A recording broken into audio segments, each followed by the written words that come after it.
ನಮಸ್ಕಾರ ವೀಕ್ಷಕ ಬಂಧುಗಳೇ, ಗಜಲ್ ಪ್ರಿಯರೇ. ನಾನು ತಮ್ಮ ನಿವೃತ್ತ ಪ್ರಾಧ್ಯಾಪಕ ಡಾಕ್ಟರ್ ಅರ್ಜುನ್ ಪಂಗನ್ನವರ್. ನನ್ನ ಈ ಯೂಟ್ಯೂಬ್ ವಾಹಿನಿಯ ಗಜಲ್ಗಳ ಗುಚ್ಛ ಕಾರ್ಯಕ್ರಮದ 65ನೇ ಸಂಚಿಕೆಗೆ ತಮ್ಮೆಲ್ಲರಿಗೂ ಸ್ವಾಗತ. ಈ ಸಂಚಿಕೆಯಲ್ಲಿಯೂ ನಾನು ಮತ್ತೊಬ್ಬ ಹೊಸ ಗಜಲ್ಕಾರಳನ್ನು ಪರಿಚಯಿಸುವುದರ ಜೊತೆಗೆ ಅವಳ ಉತ್ತಮ ಗಜಲನ್ನು ತಮ್ಮೊಂದಿಗೆ ಹಂಚಿಕೊಳ್ಳುತ್ತಿದ್ದೇನೆ. ಅವಳದೇ ಆದಂತಹ ಒಂದು ಶಾಯರಿ ಹೀಗಿದೆ: ವಕ್ತ್ ಸೇ ಲಮ್ಹಾ ಲಮ್ಹಾ ಕೇಲಿ ಹೈ, ವಕ್ತ್ ಸೇ ಲಮ್ಹಾ ಲಮ್ಹಾ ಕೇಲಿ ಹೈ, ಜಿಂದಗಿ ಇಕ್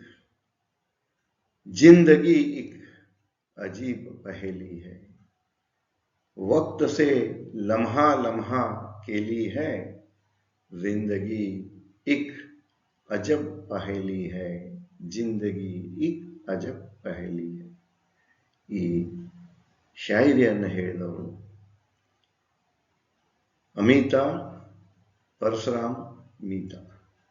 ಅವಳ ಅಂಕಿತ ನಾಮ ಪೆನ್ನೆ ತಕಲ್ಲುಸ್ ಏನಿದ್ರೆ ಮೀತಾ ಅಂತ ಬರ್ಕೊಳ್ತಾರೆ. ಇವರು ಹುಟ್ಟಿದ್ದು 1955 ದೆಹಲಿಯಲ್ಲಿ. ಉನ್ನತ ವ್ಯಾಸಂಗವನ್ನು ಅವರು ಸೈಕಾಲಜಿದಲ್ಲಿ ಮಾಡ್ಯಾರ. ಸೈಕಾಲಜಿದಲ್ಲಿನೇ ಪ್ರೊಫೆಸರ್ ಆಗಿ ರಿಟೈರ್ ಆಗಿ ಇದ್ದಾರೆ.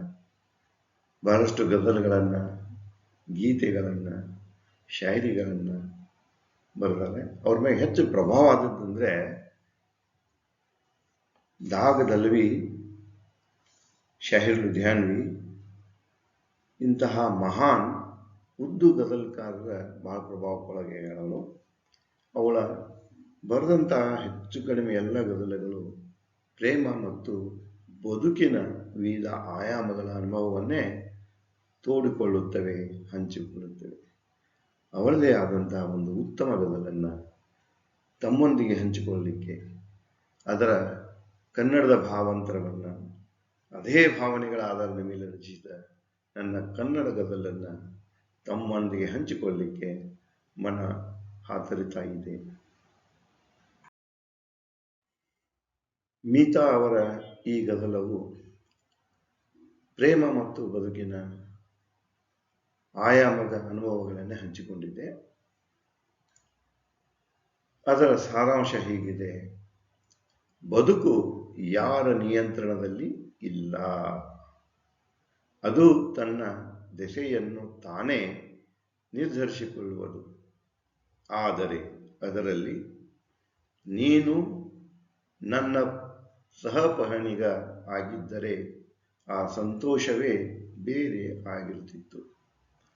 ಮಸೂತಿ ಮಂದಿರಗಳಲ್ಲಿ ಹುಡುಕುವ ದೇವರೇ ಬೇರೆ, ಆದರೆ ಮನುಷ್ಯನ ಹೃದಯದಲ್ಲಿಯ ದೇವರೇ ಬೇರೆ. ಸಂಪತ್ತಿನ ಅಮಲು ಬಹುದಿನವಿರದು, ಅದನ್ನು ಪ್ರೇಮ ಕ್ಷಮಿಸುವುದು. ಆದರೆ ಪ್ರೇಮದ ಅಮಲು ನಿರಂತರ ಇರುವುದು. ನೋಡಿದಾಗ ಗುರಿ ದೂರವೆನಿಸುವುದು, ಆದರೆ ಹತ್ತಿರ ಬಂದಾಗ ಅದು ಮಾಡುವ ಆರೋಪ ಬೇರೆಯಾಗಿತ್ತು.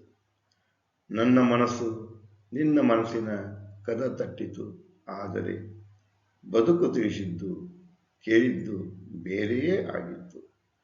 ನಾವೊಂದು ಬಗೆದರೆ ದೈವೊಂದು ಬಗೆಯುವುದು.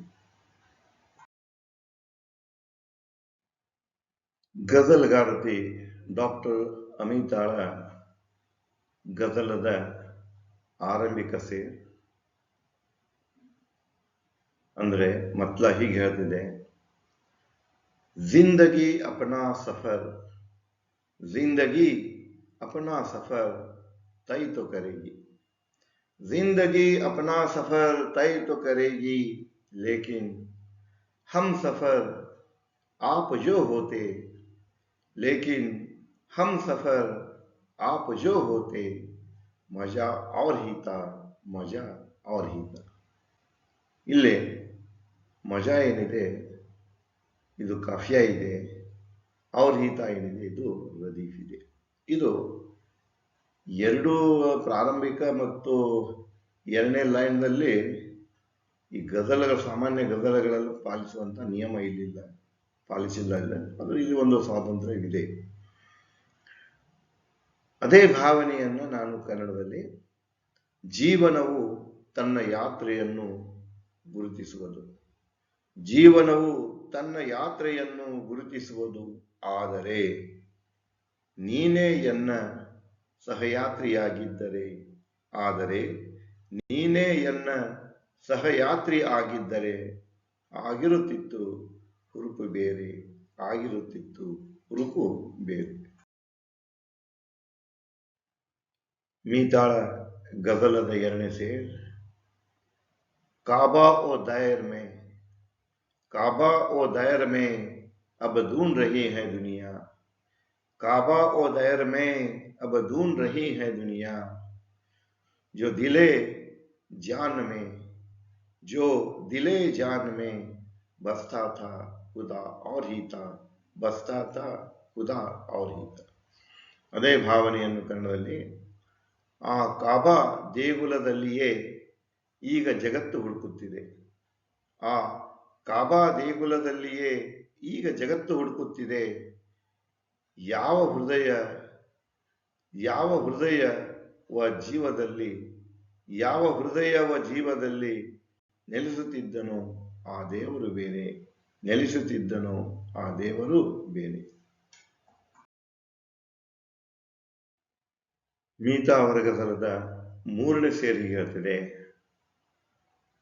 अब ये आलम है, अब ये आलम है कि दौलत का नशा तारी है, अब ये आलम है कि दौलत का नशा तारी है, जो कभी इश्क ने बख्शा था, जो कभी इश्क ने बख्शा था, नशा और ही था, नशा और ही था.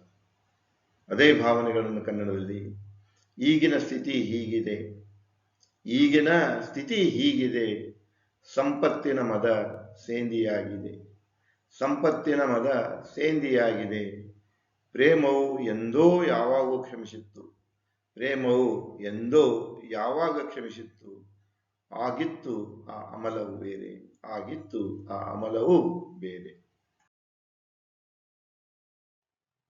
मीता ಅವರ ಗಜಲದ नाल्कने से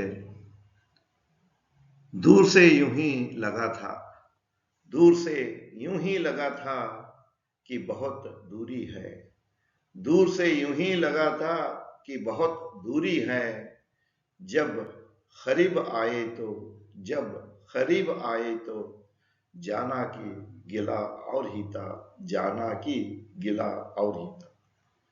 ಅದೇ ಭಾವನೆಗಳನ್ನ ಕನ್ನಡದಲ್ಲಿ ದೂರದಿಂದ ಹೀಗೆ ಅನಿಸಿತ್ತು, ದೂರದಿಂದ ಹೀಗೆ ಅನಿಸಿತ್ತು, ಅದು ಬಹಳ ದೂರ ಇದೆ, ಅದು ಬಹಳ ದೂರ ಇದೆ, ಯಾವಾಗ ಹತ್ತಿರ ಬಂದಾಗ ತಿಳಿಯಿತು, ಯಾವಾಗ ಹತ್ತಿರ ಬಂದಾಗ ತಿಳಿಯಿತು, ಆಗಿತ್ತು ಆ ದೂರವು ಬೇರೆ, ಆಗಿತ್ತು ಆ ದೂರವು ಬೇರೆ. मीता ಅವರ ಗಜಲದ ಐದನೇ ಮತ್ತು ಅಂತಿಮ ಸೇರ್ ಹೀಗೆ ಹೇಳ್ತಿದೆ, मेरे दिल ने तो तुझे, मेरे दिल ने तो तुझे और ही दस्तक दी थी, और ही दस्तक दी थी, तूने आए जाने जो, तूने आए जाने जो समझा, तूने आए जाने जो समझा, जो सुना और ही था, जो सुना और ही था. ಅದೇ ಭಾವನೆಗಳನ್ನ ಕನ್ನಡದಲ್ಲಿ ಎನ್ನ ಮನವು ನಿನಗೆ ಕದ ತಟ್ಟಿದ್ದು ಮತ್ತೆ ಬೇರೆಯದೆ, ಎನ್ನ ಮನವು ನಿನಗೆ ಕದ ತಟ್ಟಿದ್ದು ಮತ್ತೆ ಬೇರೆಯದೆ, ಓ ಜೀವವೇ ನೀನು ಏನು ತಿಳಿದಿದ್ದು, ಓ ಜೀವವೇ ನೀನು ಏನು ತಿಳಿದಿದ್ದು, ಕೇಳಿದ್ದು ಅದು ಆಗಿತ್ತು ಬೇರೆ, ಅದು ಆಗಿತ್ತು ಬೇರೆ. ಗಜಲ್ ಪ್ರಿಯರೇ, ಇಲ್ಲಿವರೆಗೆ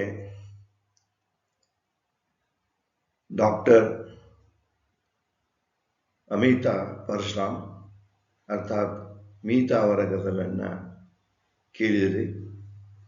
ಅದೇ ಭಾವನೆಗಳನ್ನು ಆಧಾರವಾಗಿಟ್ಟುಕೊಂಡು ನನ್ನ ಅನುಭವದ ಭಾವನೆಗಳನ್ನು ಸೇರಿಸಿ ನಾನು ರಚಿಸಿದ ಕನ್ನಡ ಗಜಲನ್ನು ತಮ್ಮೊಂದಿಗೆ ಹಂಚಿಕೊಳ್ಳಲಿಕ್ಕೆ ಸಂತೋಷ ಪಡಿಸ್ತಾ ಇದೆ. ಗಜಲದ ಮೊದಲನೇ ಸೇರ್ ಹೀಗಿದೆ, ಅಂದರೆ ಮತ್ಲ ಹೀಗಿದೆ: ಜೀವನದ ಪಯಣ ನಮ್ಮದು, ಜೀವನದ ಪಯಣ ನಮ್ಮದು, ವಿಧಿಯಿಂದ ಮೊದಲೇ ನಿರ್ಧಾರ. ಜೀವನದ ಪಯಣ ನಮ್ಮದು, ವಿಧಿಯಿಂದ ಮೊದಲೇ ನಿರ್ಧಾರ. ಆ ಬದುಕಿನಲ್ಲಿ ನೀ ಸಹಪಯಣಿಗ, ಆ ಬದುಕಿನಲ್ಲಿ ನೀ ಸಹಪಯಣಿಗ ಆದರೆ ಮತ್ತೆ ಮಧುರ, ಸಹಪಯಣಿಗ ಆದರೆ ಮತ್ತೆ. ಗಜಲದ ಎರಡನೇ ಸೇರ್ ಲಕ್ಷ್ಯ ಕೊಟ್ಟು ಕೇಳಿ: ದೇವರು ಸರ್ವವ್ಯಾಪಿ, ದೇವರು ಸರ್ವವ್ಯಾಪಿ, ಮಣ್ಣು ಕಲ್ಲು ಪೂಜಿಸಿದರೆ ತಪ್ಪೇನು, ಮಣ್ಣು ಕಲ್ಲು ಪೂಜಿಸಿದರೆ ತಪ್ಪೇನು, ಸಕಲ ಜೀವಿಗಳ ಹೃದಯದಲ್ಲಿ, ಸಕಲ ಜೀವಿಗಳ ಹೃದಯದಲ್ಲಿ ನೆಲೆಸಿದ ದೇವರೇ ಅಮರ, ನೆಲೆಸಿದ ದೇವರೇ ಅಮರ.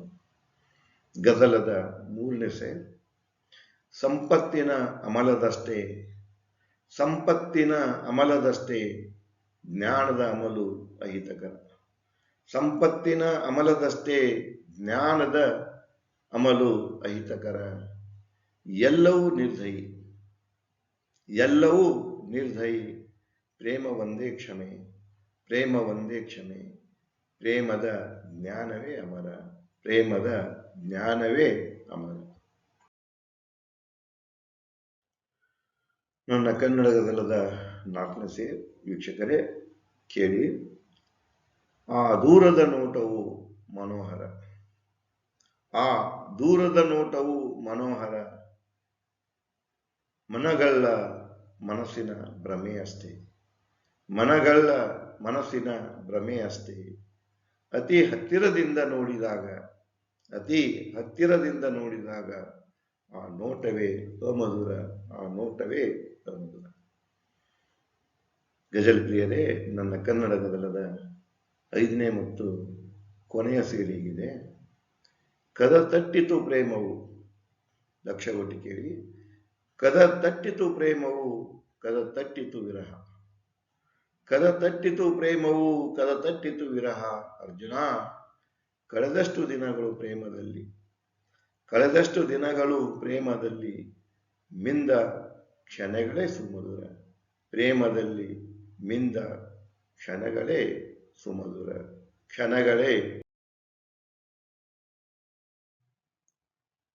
ವೀಕ್ಷಕ ಬಂಧುಗಳೇ, ಗಜಲ್ ಪ್ರಿಯರೇ, ಇಲ್ಲಿವರೆಗೆ ತಾವು ಮೀತಾಳ ಪ್ರೇಮ ಮತ್ತು ಬದುಕು ಕುರಿತು ಬರೆದಂತಹ ಗಜಲವನ್ನು ಕೇಳಿದ್ರಿ. ನಾನು ಮಾಡಿದ ಅದರ ರೂಪಾಂತರವನ್ನು ತಾವು ಆಸ್ವಾದಿಸಿದ್ರಿ. ಆ ಭಾವನೆಗಳನ್ನು ಹೊತ್ತು ತಂದ ತಮ್ಮ ಮುಂದೆ ಕನ್ನಡ ಗಜಲನ್ನು ಇಟ್ಟಿರುವೆ. ಅದು ತಮ್ಮ ಮನವನ್ನು ಗೆದ್ದಿರಬಹುದೆಂಬ ಆಶಯವು ನನಗಿದೆ. ಅದಕ್ಕೆ ದಯವಿಟ್ಟು ಈ ನನ್ನ ಕಾರ್ಯಕ್ರಮವನ್ನು ಲೈಕ್ ಮಾಡಿ, ಶೇರ್ ಮಾಡಿ, ಕಮೆಂಟ್ ಮಾಡಿ, ಸಬ್ಸ್ಕ್ರೈಬ್ ಮಾಡುವುದನ್ನು ಮರೆಯಬೇಡಿ. ಮುಂದಿನ ಸಂಚಿಕೆಯಲ್ಲಿ ನಾನು ಮತ್ತೊಬ್ಬ ಹೊಸ ಉರ್ದು ಗಾಯಕರ ಅಥವಾ ಉರ್ದು ಗಜಲ್ಕಾರರ ಪರಿಚಯ ಮತ್ತು ಗಜಲನ್ನು ತಮ್ಮ ಮುಂದೆ ಹಂಚಿಕೊಳ್ಳುವೆ. ಅವಳು ಯಾರಂದರೆ ಅದಾ ಜಾಫ್ರಿ. ಅದಾ ಜಾಫ್ರಿ ಪಾಕಿಸ್ತಾನದ. ಇವರೆಲ್ಲ ಸ್ವಾತಂತ್ರ್ಯ ಸಿಗುಕ್ಕಿಂತ ಪೂರ್ವದಲ್ಲಿ 47 ಪೂರ್ವದಲ್ಲಿ ಇವರೆಲ್ಲ ಭಾರತೀಯರೇ. 47 ಆದ ನಂತರ ಯಾರು ಎಲ್ಲೆಲ್ಲಿದ್ದರು ಅಲ್ಲೆಲ್ಲಿ ಉಳಿದ್ಬಿಟ್ರು.